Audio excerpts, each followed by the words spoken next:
2021 metų Audi A4 Premium komplektacija, 2 litrų, 4 varomi ratai, gausi ir priekinę, ir galinę dalį. Gegužės 21 bus aukcionas, parduodant draudimo įmonę.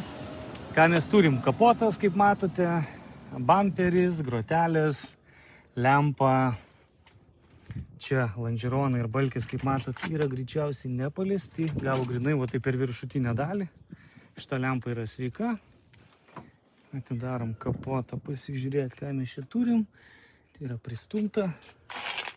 Radiatorius apatinis irgi liktai matos, kad yra nepažeistas. Tas irgi kitas nepažeistas. Šiaip turėtų būti viskas tvarkoje, jinai eina per viršų. Mėlynas spalvikė, galite loto numerį pasižiūrėti, 38 000 mylių ridos. Turintis automobilis. Šitą pusę atrodo viskas švarų gražu, jisai kūrėsi ir važiuoja. Limėliai žeminį sudėti, juodas salonas. Vidus labai tvarkingas, šildomos sėdynės. Kaip matot, nėra bardako. Iškart matos, kaip žmogus važinėjo garažiai ir prižiūrėjo automobilį. Galime greit užvesti, nenoriu ilgai laikyti, pasižiūrėti. Čekas, aišku, dega, bet čia dėl avarijos, tai savaime aišku, bet toliau pats variklis, žinokit, dirba iš vis gražiai, be jokių pašalinių garsų.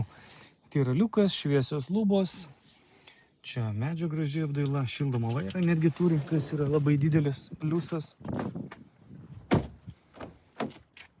Galas irgi visas tvarkingas, nėra prisikabinti prie ko tiesiog. Toliau, einame antrinį pažeidimą, kuris yra nurodytas, kas gavęs į galą. Tai čia greičiausiai tą mašiną sustumė tarp 2 mašinų. Galinis dangtis, bet čia labai nedaug, čia turbūt tą patį galim padaryti. Bamperis keikimui, toliau jau čia nelabai pažiūrėsim, nes nelabai matosi.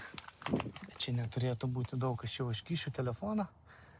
Tai nežinau, kiek čia matysis. Taip į galą. Į apačią grinai gavęs.